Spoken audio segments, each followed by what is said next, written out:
Nós vivemos em um tempo em que nós somos medidos por aquilo que nós temos, por aquilo que nós fizemos, seja fisicamente falando, materialmente falando, né, ou até mesmo espiritualmente. Falando, tentando aqui de maneira mais simples para compreendimento de todos, nós muitas vezes podemos ser usados por Deus, como a Bíblia mesmo recita, nos ensina lá no livro de Números, que até uma mula, né? A mula, ela falou, o Balaão batia nela, mas ela não conseguia entender, ele não entendia o que a mula via, até que a mula falou. E aquela mula foi usada por Deus para falar, você não está vendo que tem um anjo aqui na minha frente? Tem um anjo que quer impedir nossa caminhada errada que nós estamos fazendo. Às vezes até aquela mula, ela enxerga melhor do que muita gente que se diz de Deus. Ela consegue ter uma visão, ela consegue interpretar, entender as coisas de Deus. E dificilmente algumas pessoas conseguem compreender um período de sequidão, um período de deserto, né? Muita gente gosta de falar, né? Período de deserto, eu estou vivendo um deserto na minha vida.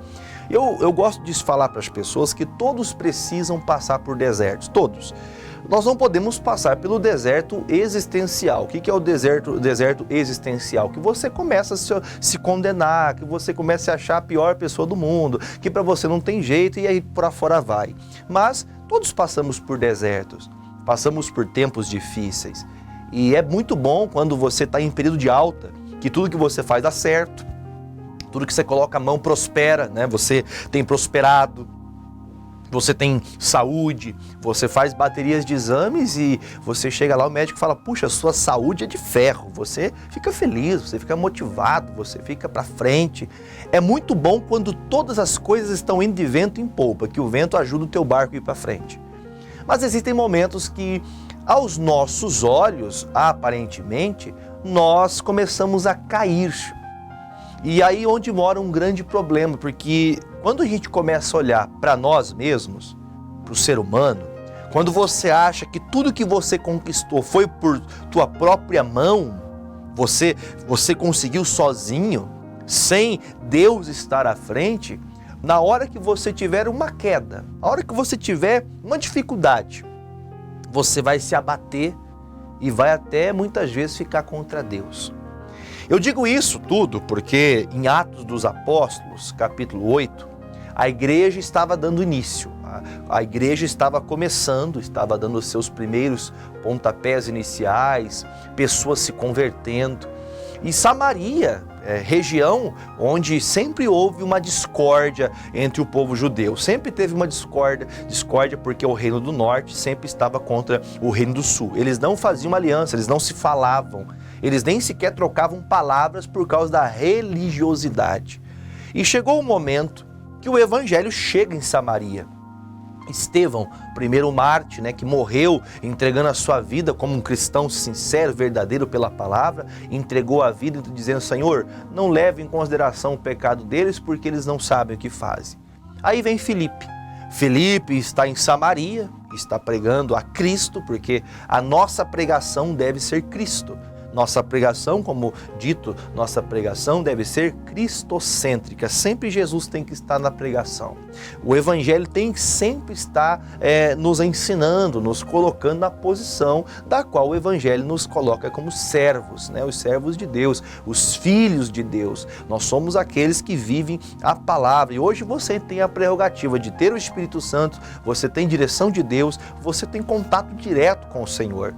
E em Samaria, quando Filipe pregava a Cristo, pregando o Evangelho, toda Samaria se converteu.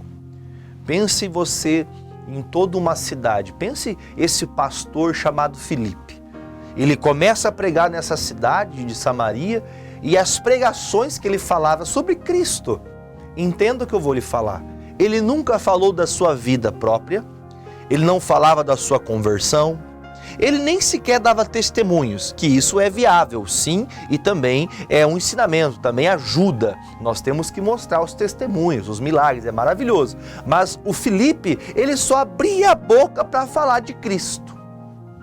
Só falava de Jesus. E as pessoas ficavam cheias, maravilhadas, ficavam as pessoas quando ouvia o Filipe. E aí você imagine, o Filipe, quando começou essa igreja em Samaria, começou ele e Deus, mais ninguém.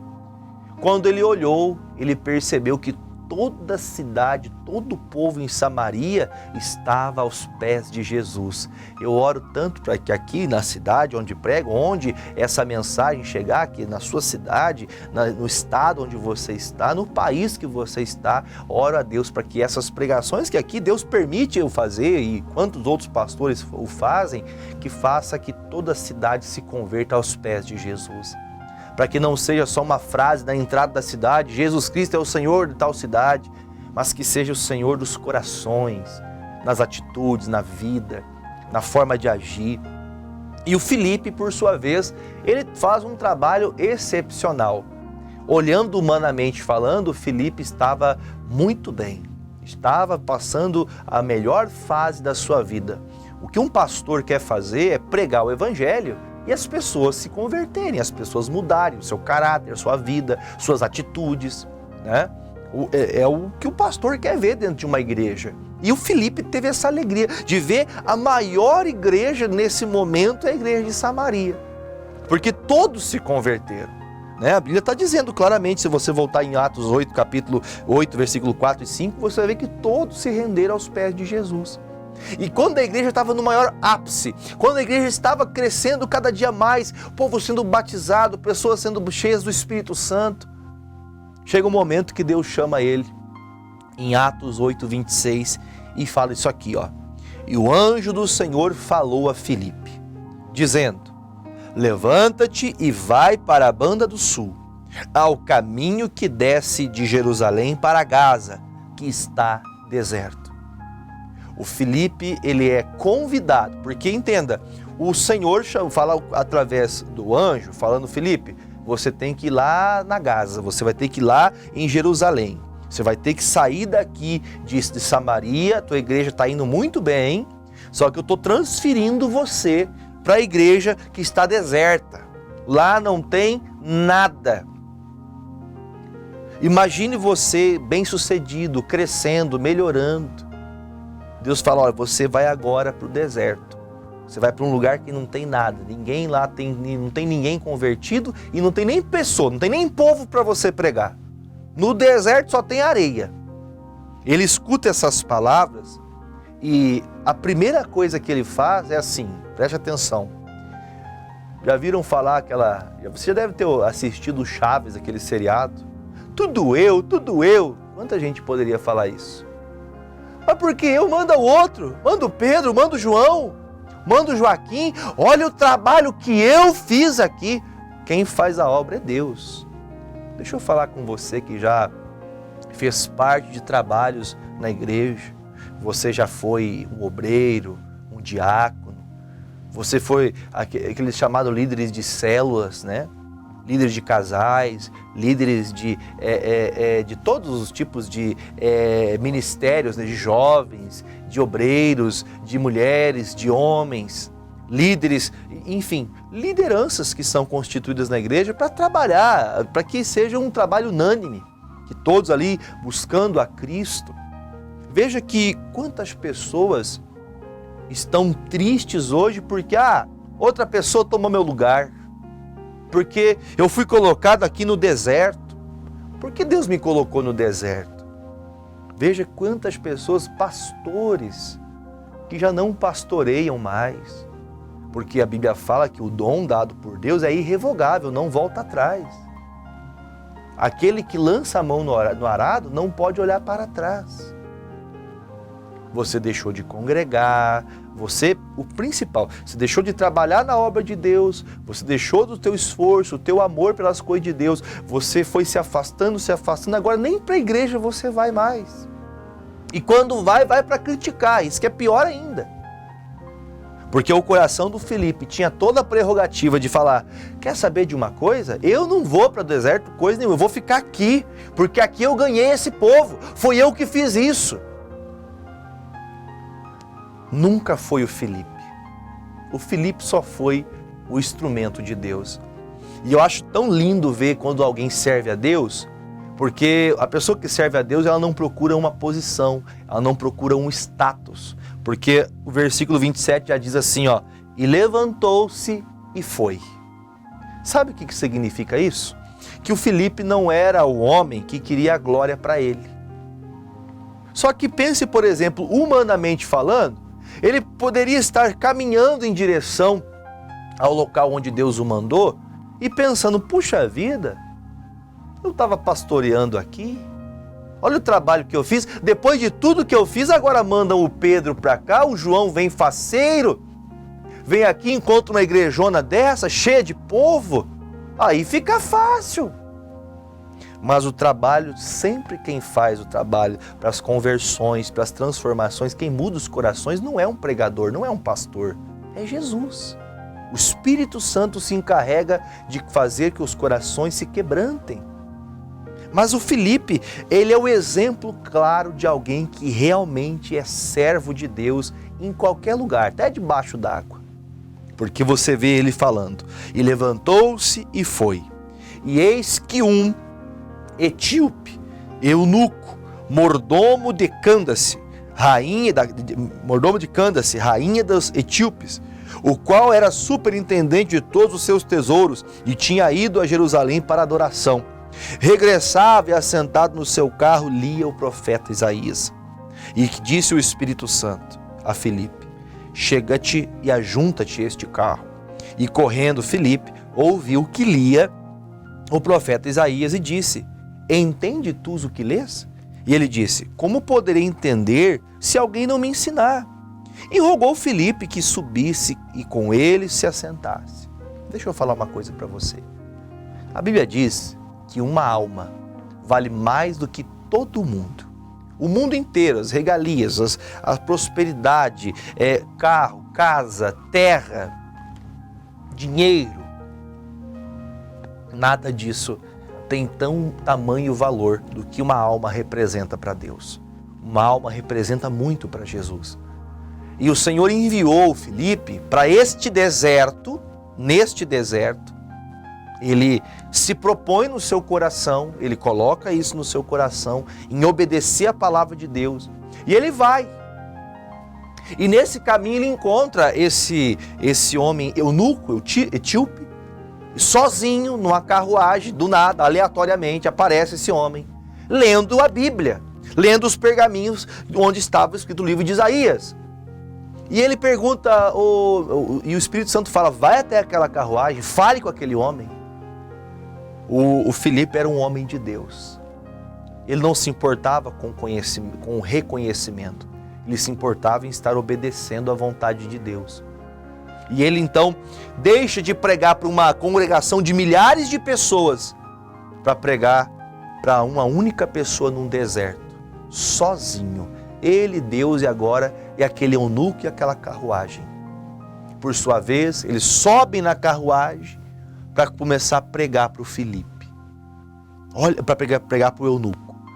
Filipe mostra para mim e para você que servir a Deus é servir onde você estiver, principalmente em obediência. Ele não está pregando contra o Pedro, ele não está falando mal do João, ele não está falando mal de Jesus. Porque normalmente a pessoa que sai da igreja, ela sai falando mal.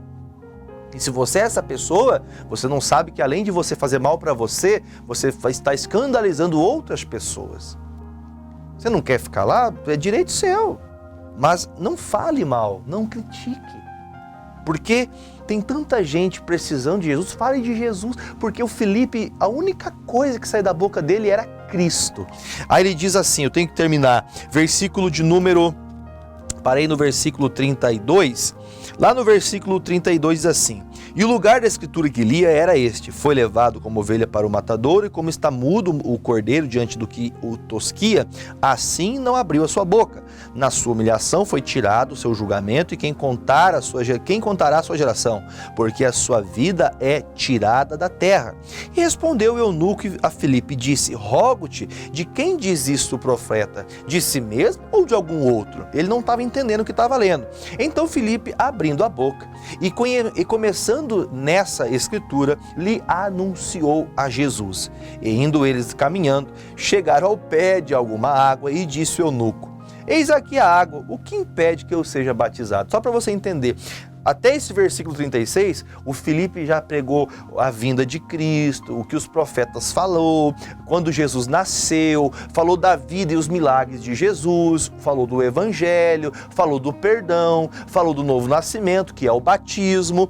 E agora chega um momento que perto de uma água, a primeira coisa que o eunuco fala: eu quero ser batizado. Tem alguma coisa que me impede de ser batizado aqui agora? Você não é pastor, Filipe? Eu sou pastor, sim.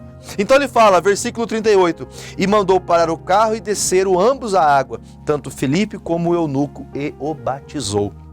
E quando saiu da água, o Espírito do Senhor arrebatou a Filipe, e não viu mais o eunuco, e jubiloso continuou o seu caminho. E Filipe se achou em Azoto, e indo passando anunciava o evangelho em todas as cidades, até que chegou a Cesareia. Cesareia é o local onde o Filipe viveu a vida dele toda pregando. E ali tinha povo, ali ele pregou, ali ele levantou igreja, estabeleceu a palavra de Cristo. Mas por que ele fez isso? Por que ele conseguiu fazer isso? Por que Deus deu para ele uma Cesareia? Porque ele não negou passar pelo deserto. Tem momentos que você precisa ganhar uma alma só. Você quer ganhar o mundo todo. Você quer ter muitas pessoas debaixo da tua alçada, mas você está precisando muitas vezes entender que quem faz as pessoas mudarem, quem converte os corações é o Espírito Santo. Deixa eu te ler um versículo aqui em Isaías 43, versículo de número 18. Diz assim, Isaías 43, 18. Não vos lembreis das coisas passadas, nem considere as antigas. Eis que farei uma coisa nova, e agora sairá a luz. Porventura, não a sabereis? Eis que porei um caminho no deserto, de rios no meio do ermo. Sabe o que Deus está tentando mostrar para mim e para você? Ah, pastor, olha, eu já fiz isso, eu já fiz aquilo. Nossa, eu fazia aquilo, aquilo outro. Por que você fazia? Significa que você não está fazendo mais. Volte a fazer, volte a fazer, volte a andar com Deus. Seja obediente, porque uma alma vale mais que o mundo todo. Filipe deixou aquela grandeza dele. Ele deixou de ser o grande pastor que ganhou Samaria para Jesus. Irmão, ninguém conseguia entrar em Samaria e ter paz. O Filipe entrou, pregou Cristo e ganhou o povo para Jesus. Como? Porque o Espírito Santo abriu os corações. Não foi o Filipe, foi o Espírito Santo. Se vivemos e fazemos a obra humanamente falando, fazemos as coisas para Deus, mas do nosso jeito, não há conversão. Então deixa Jesus trabalhar. Pastor, eu vou voltar. Então volte. Convido você a voltar. Volte. Se você não tem um local para congregar, você quer voltar, você quer começar do zero, quer ser simples como Filipe, pregar para muitos ou para um ou para ninguém, mas ter capacidade de entender que Deus quer você fazendo a vontade dele se cumprir, eu convido você a buscar a Deus junto comigo, em nome de Jesus. Amém?